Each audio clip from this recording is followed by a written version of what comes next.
Atlanta, Georgia. The 18th of October, 2017. 5 o'clock in the morning. In a house on a corner lot, a woman is asleep. Her 7-year-old son is asleep across the hall.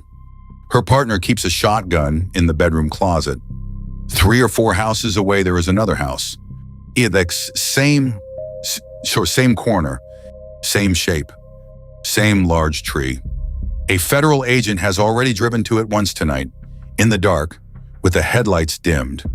He does not know he went to the wrong one. Prime documentary.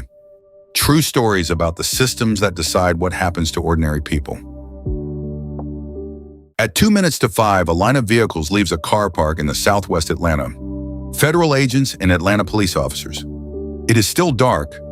At the front of the column is a 6-member SWAT team, and at the front of that is Special Agent Lawrence Guerra. They have 7 search warrants and 17 arrest warrants to serve this morning, all at the same moment across the city. The one this team is carrying is for a house at 3041 Landau Lane. Guerra's vehicle stops. He gets out. The team forms up on the front step in the order he wrote down 2 days earlier. Somebody knocks. Somebody announces. Then they wait 10 to 20 seconds. Read that again at the speed you are reading this. That is the wait.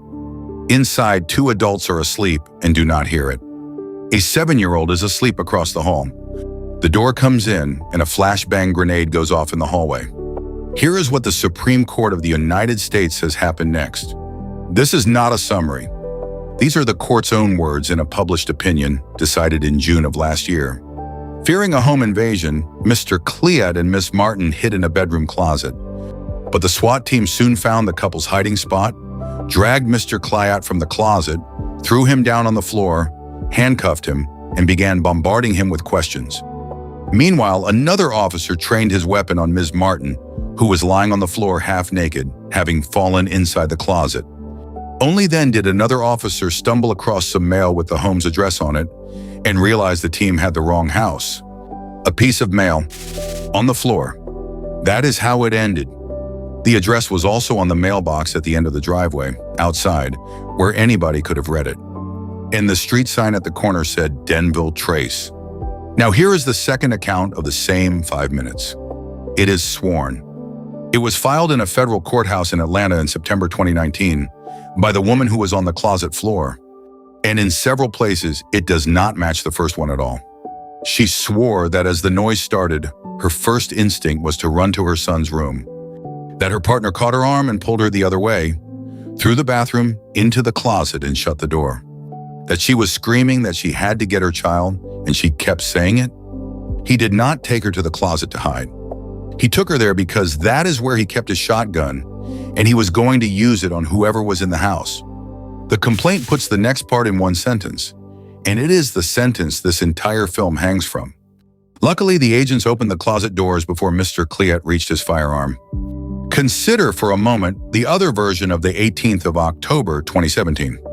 A man in his own home at 5 in the morning with a shotgun and 6 armed strangers coming through his bedroom door.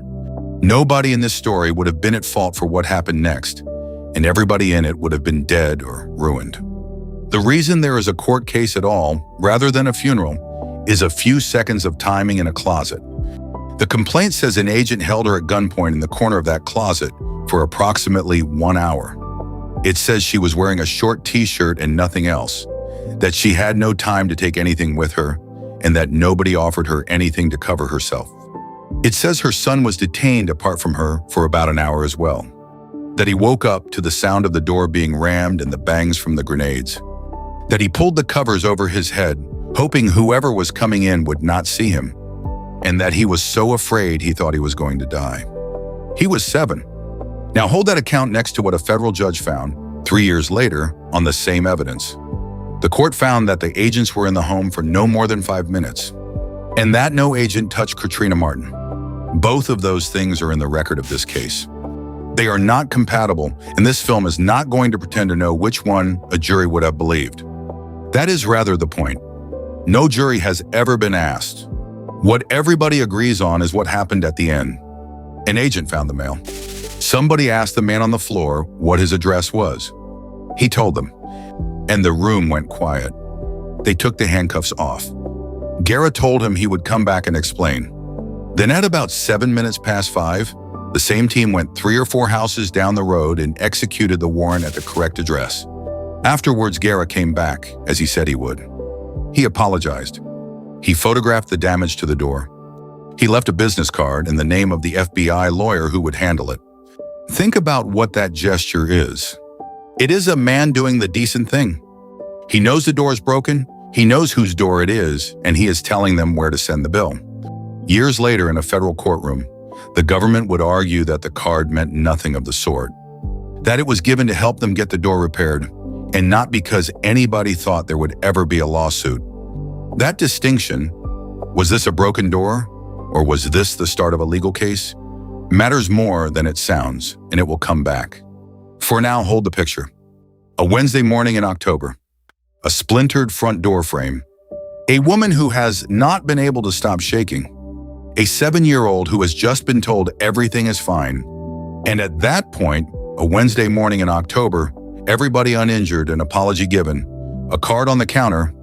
This looks like a story with an obvious ending. It is 9 years later. There has never been a trial. To understand how 6 trained federal agents ended up on the wrong doorstep, you have to go back 2 years. In 2015, the FBI opened an investigation into violent gang activity in Georgia. It had a name, Operation Red Tape. By 2017, it had produced criminal indictments against 30 people. One of them lived at 3741 Landau Lane. The FBI had assessed him as a high risk of violence, which is why a SWAT team was going in first. That is the whole of what this film will say about the man the warrant was for. He is a real person, and nothing in this story is a finding about him. The paperwork for that morning was serious. There was an operation order. There was a separate SWAT addendum with tactical instructions. The addendum for this address had a description of the house and a photograph of it, an overhead image of the neighborhood with a pin dropped on the target, step-by-step directions with a map, photographs of the man, his physical description. A task force officer had sat on a side street and watched the house through binoculars for more than 2 hours. Guerra himself drove out earlier that month to look at it. He recorded what he saw: a beige split level on a corner lot with a large tree, a tight stairway and a stoop up to the front door, windows on either side that would leave his team exposed to gunfire. He picked the car park the team would gather in and emailed it to them 2 days before. He wrote the order the team would stand in on the step: who breaches, who carries the shield, who goes up, who goes down.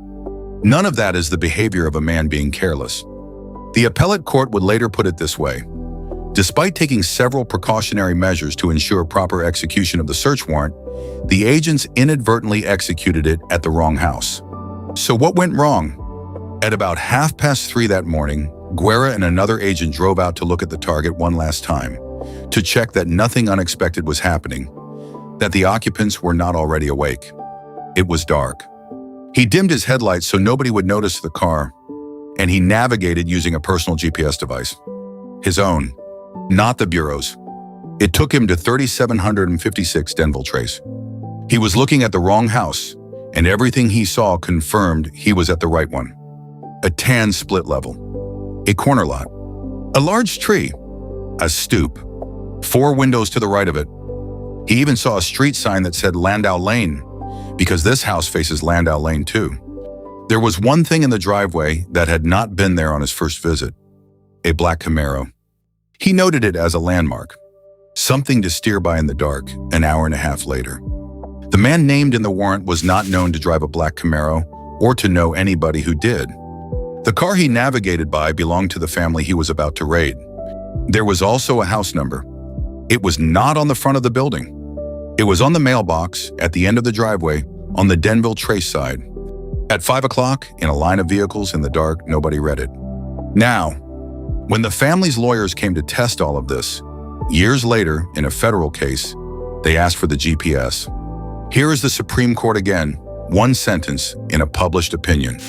No one could confirm as much later because Agent Guerra threw away his GPS device not long after the raid.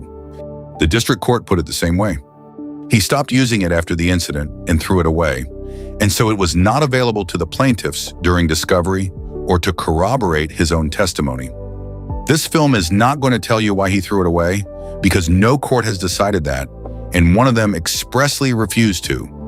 What can be said is the effect. The single piece of evidence that could have shown where he actually drove that night no longer exists. Nor, it turned out, could the FBI find location data for 7 of the 16 personnel who took part in the warrants that morning. The family's lawyers put together a list of things that did not fit, and the court wrote all of them down. There was no GPS data for Guerra's device at the times he said he did the site survey and the drive-by, but there was GPS data for the hours after the raid. The location data for the second agent on the drive-by raised a question about whether he had been on it. The photographs Guerra said he took of the target house had no metadata on them at all. And a third agent, who had originally sworn that he did the site survey together with Guerra, turned out, according to his own phone, not to have been there. Both agents corrected their sworn statements once the location data came back.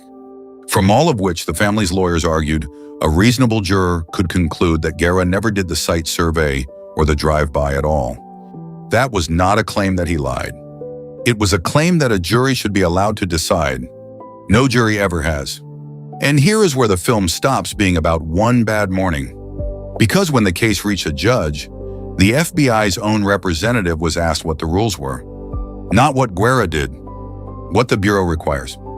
The answer is in the court's order, and it is worth hearing in full.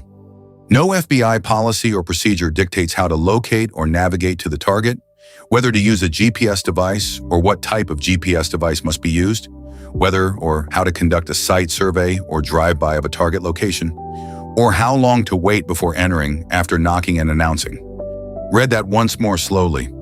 There is no rule that says check the house number. There is no rule that says use Bureau equipment.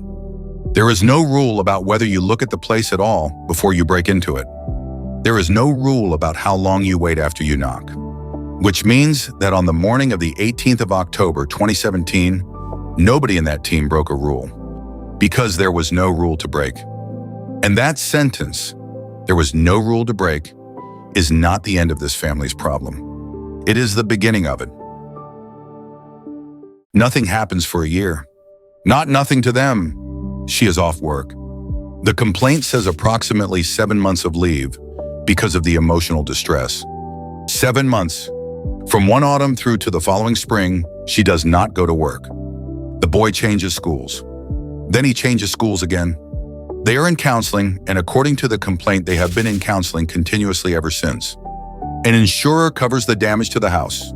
According to the family's lawyers, it does not cover the lost wages, and it does not cover the therapy.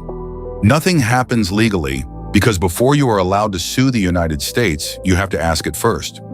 On the 25th of October, 2018, 1 year and 1 week after the door came in, they file a detailed tort claim with the FBI. That is the first piece of paper in a stack that is still growing today. In September 2019, they sue. She files for herself and for her son. He files separately a week later. The two cases are put together, and then the case does what federal cases do. It takes 3 years. Depositions. Geolocation data pulled from 16 phones. Photographs with no metadata. A declaration that had to be corrected once the location data came back. On the 27th of April, 2022, both sides argue it out in front of a federal judge in Atlanta. 5 months later, on the 23rd of September, the order comes down. It runs to 38 pages. And it is a split decision.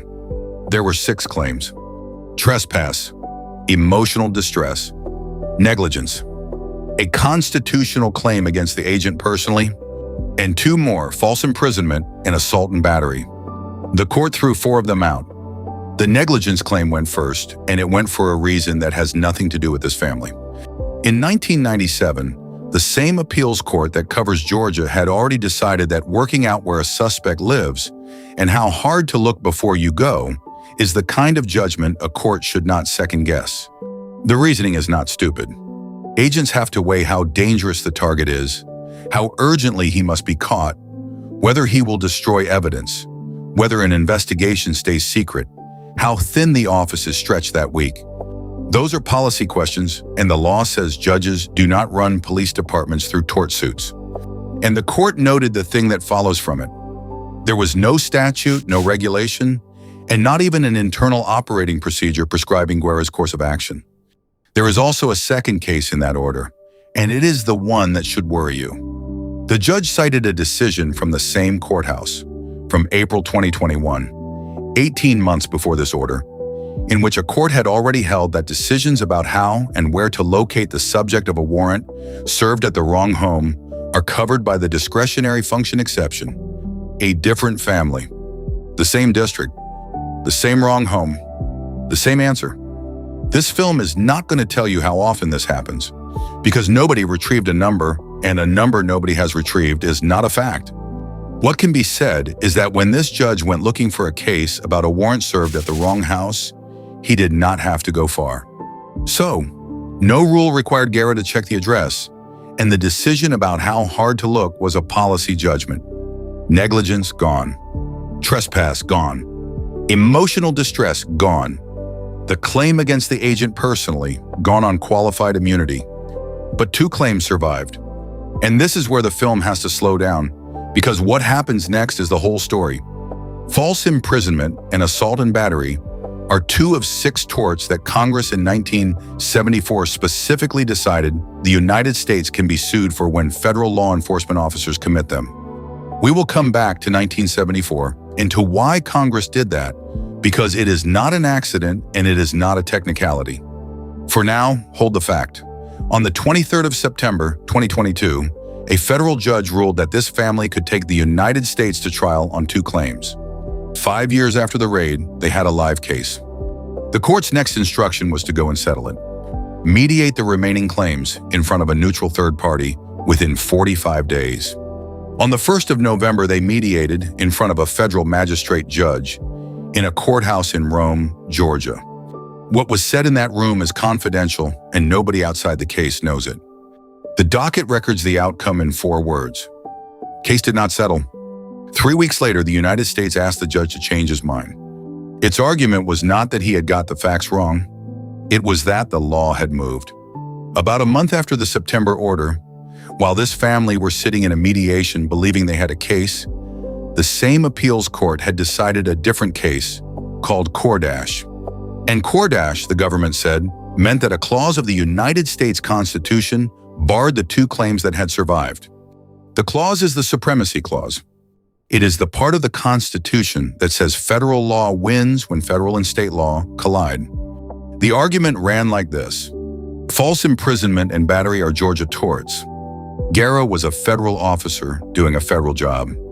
If his conduct had some connection with furthering federal policy and could reasonably be described as complying with federal law, then Georgia's law has to give way, and there is nothing left to sue on. The family's lawyers pointed out that this argument was not new at all. It came from a case decided 13 years earlier, and the government could have made it at any point in the previous 3 years. The judge agreed with them about that. His order says so in one line. The court acknowledges that the United States could have possibly raised its Supremacy Clause argument earlier. He reconsidered anyway. On the 30th of December 2022, 8 days after Christmas, 5 years and 2 months after the raid, the same judge who had given this family a case took it away. Counts 1 and 2 of plaintiff's complaints are dismissed. Since these dismissals resolve the only remaining claims in this matter, the clerk is directed to close the case. Look at the sequence once more, because the order of it is the whole point. September, a judge rules they have 2 live claims and orders both sides to try to settle. November, they sit in a room with a magistrate judge and do not settle. December, the government, on the strength of a case decided in the gap between those 2 events, asked for the ruling to be undone. And it is. Nothing about the family's evidence changed in those 15 weeks. Nothing about the raid changed. Nothing they did or failed to do made any difference at all. What changed was that a different court, in a different case, involving different people, published an opinion. That is what it means to say a case turns on a rule rather than on the facts. 14 months later, in April 2024, the 11th Circuit affirmed all of it. 3 judges. No oral argument.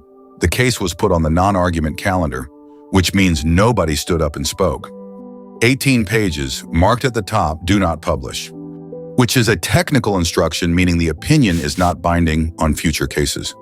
But it is also, read plainly, what the system thought this was. 6.5 years, 2 courts, 0 trials, and it would have ended there, the way almost every case like it ends, except for one thing.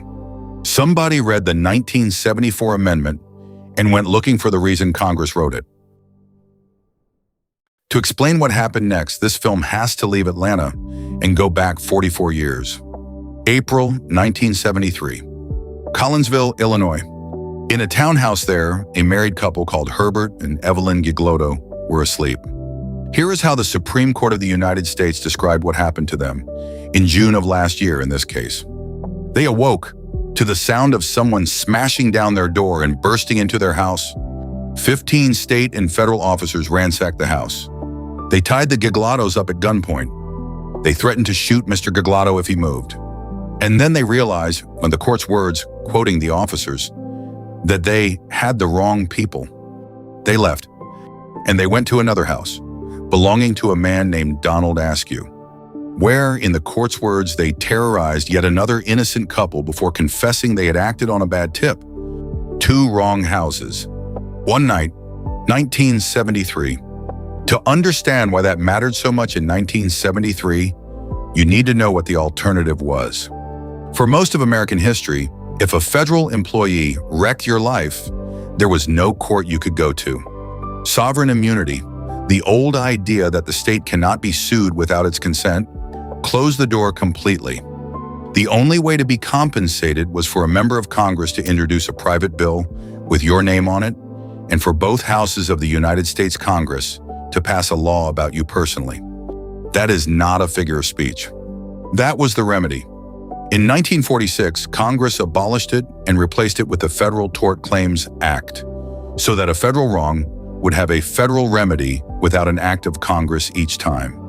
That is the promise the whole of this story runs on. And Collinsville is what happened when the promise met a door being kicked in. The Collinsville raids became a national story, and the United States Senate looked into them. What the Senate Committee on Government Operations found is the reason this film exists. It found that there was, in its words, no effective legal remedy against the federal government for the actual physical damage, much less the pain, suffering, and humiliation that those families had been put through. So it proposed a fix. In 1974, Congress amended the Federal Tort Claims Act. It added a clause, lawyers call it the law enforcement proviso, which strips the United States of its immunity for 6 specific torts when they are committed by federal law enforcement officers: assault, battery, false imprisonment, false arrest, malicious prosecution, abuse of process. And the committee said exactly who it was for. It designed the clause to ensure that innocent individuals who are subjected to raids of the type conducted in Collinsville, Illinois, will have a cause of action against the individual federal agents and the federal government. Read the sentence again with this family in mind. Innocent individuals, subjected to raids of the type conducted in Collinsville. That is not an analogy. That is a description of the 18th of October, 2017, written 43 years early. Congress saw this exact problem, named it, and built a door for it. And notice what the committee was worried about. Not the broken furniture. It said the physical damage, and then it said, much less the pain, suffering, and humiliation. Somebody in 1973 understood that the lasting injury from a raid on the wrong house is not the door. It is a woman taking 7 months off work. It is a boy changing schools twice. Those are the 2 harms the 1974 clause was written to reach, and they are the 2 harms this family says it has. And in 2022, in a federal courthouse in Atlanta, a family who walked through that door found a second door behind it that nobody in 1974 had thought to unlock. Now what? Because this film states the other side properly every time. Here is the answer to all of that. When the case eventually reached the Supreme Court, the family's lawyers made exactly the argument you have just heard. Congress wrote this clause because of wrong house raids. This is a wrong house raid. The clause should protect them. The court did not accept it. Its answer, written by Justice Gorsuch for every member of the court, is one sentence, and it is not a dodge. Legislative history suggesting Congress intended to address wrong house raids broadly cannot displace what the law's terms clearly direct, as legislative history is not the law. What Congress meant is not what Congress wrote. Only the words that got voted on are the law. That is a real principle held by judges who disagree with each other about almost everything else. And it is the reason a clause written for the Gigolatos did not simply hand this family a verdict. Keep both of those things in your head at once. Congress built the door for exactly this. And the door does not open just because you can prove that. That is the whole of the American law of accidents by the government in 2 sentences. In September 2024, this family asked the Supreme Court of the United States to take their case. Almost nobody gets in. Their petition was distributed to the Justices' Conference 3 times before anything happened. On the 27th of January 2025, the court granted it. And it did something a little unusual. It granted the case on 2 questions only, and it wrote them out.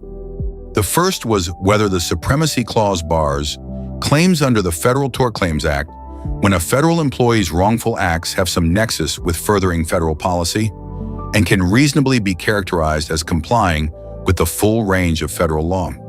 That is the sentence that ended their case on the 30th of December. The second question was about the 1974 clause and whether the discretionary function exception applies to claims that come through it. Then the court did something rarer still. Neither side was now willing to defend the first half of the judgment below, so the court went out and appointed a lawyer to argue for it. It is called an invitation. In practice, it means the court wanted the strongest possible version of the argument against this family and could not find anyone left in the case who would make it. Briefs came in from members of Congress, from a law professor, from groups that agree about very little else. On the 29th of April, 2025, at 10 in the morning in Washington, the case was called. For the family, Patrick Giacomo. For the United States, Frederick Liu, an assistant to the Solicitor General. The recording is public. It is a work of the United States government. Anyone can listen to it. And about 2/3 of the way through, the argument arrives at a mailbox. The government's lawyer is explaining that an officer has to make judgment calls about precautions. He gives an example. The family, he says, suggests the officer should have checked the house number on the mailbox. Justice Gorsuch answers him. Yeah, you might look at the address of the house before you knock down the door. And the government's answer to that, which is the honest reason, and which this film is going to give you in full, is that checking the number at the end of the driveway means exposing the agents to potential lines of fire from the windows. That is not a stupid answer. 6 people were about to walk up to a house they had been told belonged to somebody the FBI considered a high risk of violence.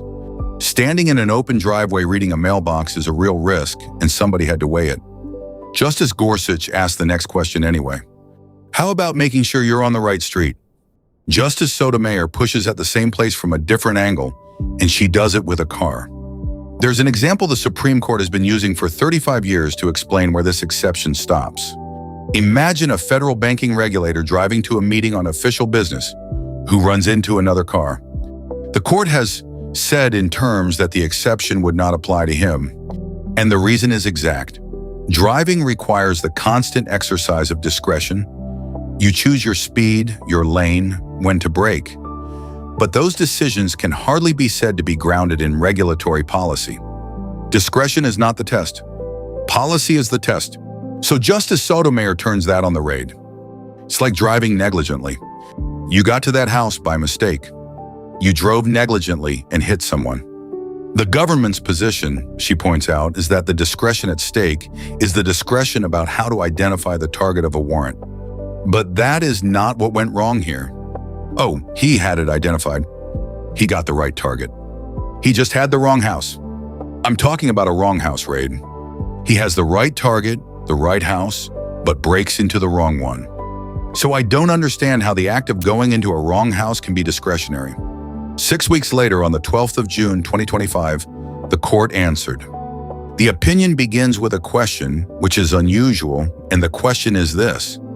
If federal officers raid the wrong house, causing property damage and assaulting innocent occupants, may the homeowners sue the government for damages?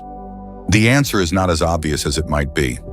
It was unanimous. 9-0. Justice Gorsuch wrote it. Justice Sotomayor wrote separately, joined by Justice Jackson. And on the thing that had killed this case, the court was blunt. The Supremacy Clause does not afford the United States a defense in FTCA suits.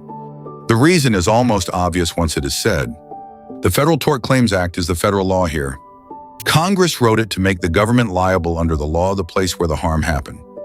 There is no clash between federal law and Georgia law to resolve, because federal law is the thing that told you to use Georgia law.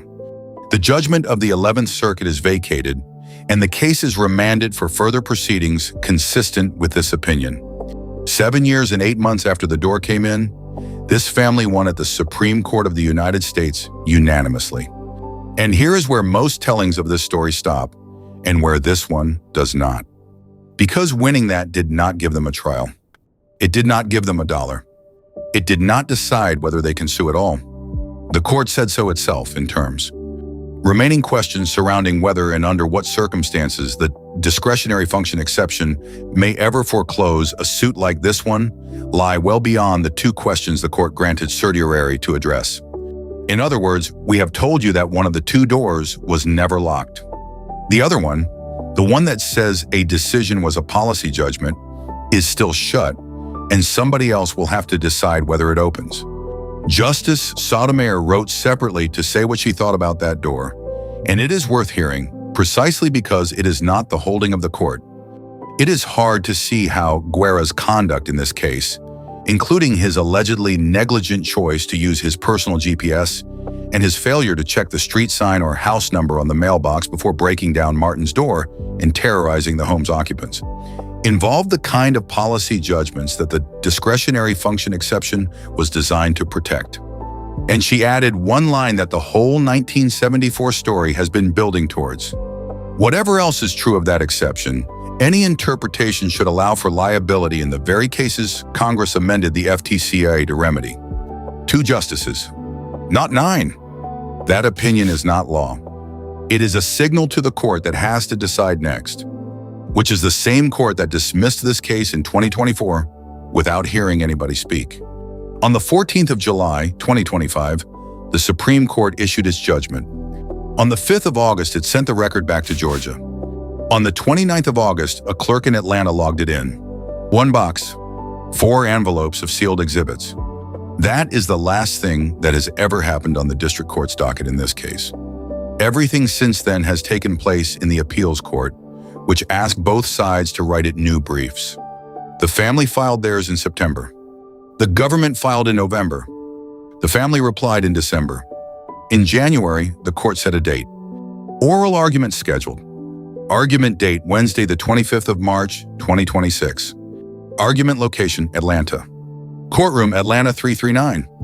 8 years, 5 months, and 7 days after the raid, 3 federal judges sat down to hear this case for the second time. Different judges from the first time. Adalberto Jordan, Jill Pryor, Embry Kidd. The question in front of them was the one the Supreme Court had handed down. Does the discretionary function exception bar these claims? And within minutes, Judge Jordan said out loud, "The thing this film has been circling for 40 minutes. We have over 60 published cases since 1990 on the discretionary function exemption, and they are all over the place. 60 published decisions. 35 years. All over the place. That is not a court being unhelpful. That is a court admitting from the bench that the rule which decides whether an innocent family can sue over a wrong house raid has never actually been settled." Justice Sotomayor had made the same point in June from the other end of the country. It had been 34 years since the Supreme Court last weighed in on this exception at all. Judge Jordan then put the family's case in one sentence better than any advocate could. You can only execute a warrant, a search or arrest warrant at the place described in the warrant. There's no level of discretion involved there. And the family's lawyer, arguing in Atlanta for the second time, said this: "Actions are still legal or illegal, regardless whether you're an FBI agent or a private person. We should not ignore the elephant in the room here, that Congress amended the FTCA to prevent wrong home raids. The judges did not say when they would rule. They may ask for more briefing first.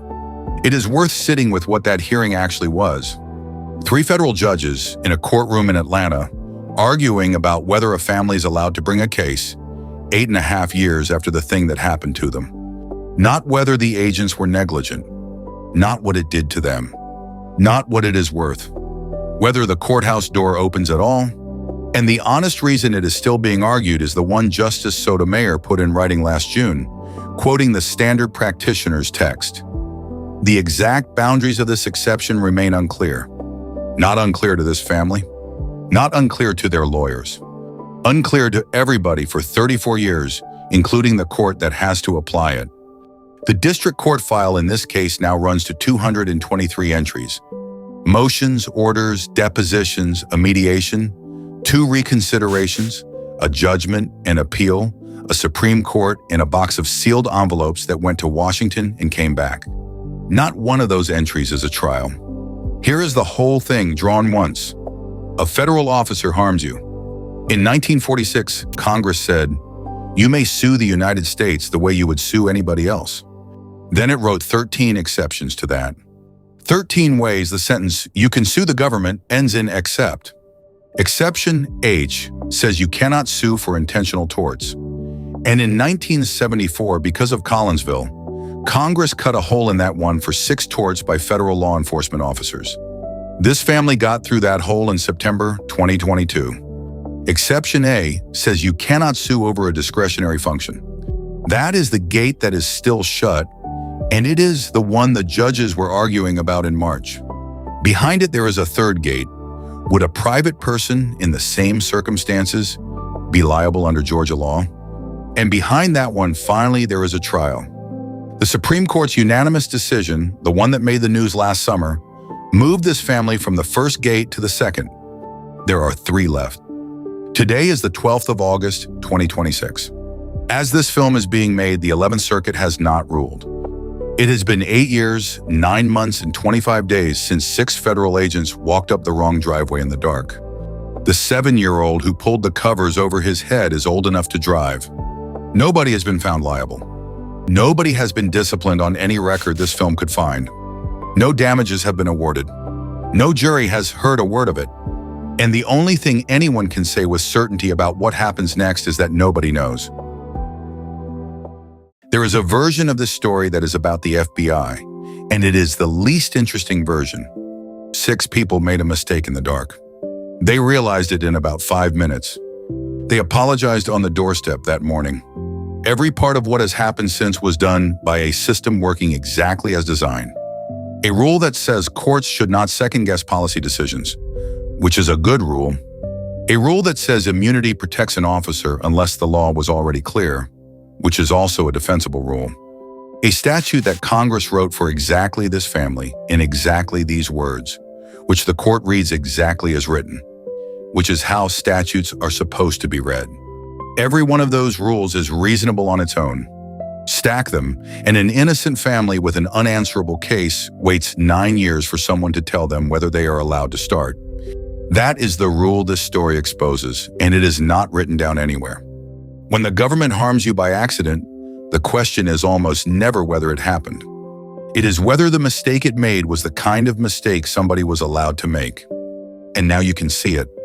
That is the only thing this film can actually give you, and it is not nothing. You can see it the next time a story goes past you about a wrong address, a wrong name, a wrong file, a wrong flag on a database. The question the news asks is, did it happen? The question that decides everything is the other one. You can see why Katrina Martin's lawyer stood up in Atlanta in March and talked about 1974 instead of talking about a broken door.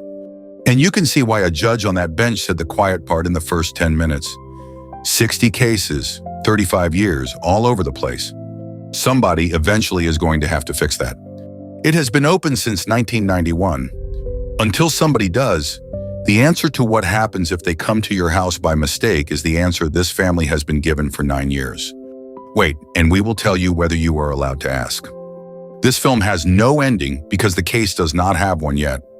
Somewhere in Atlanta, there is a panel of 3 judges holding a decision that will tell one family 9 years late whether they were ever allowed to ask the question.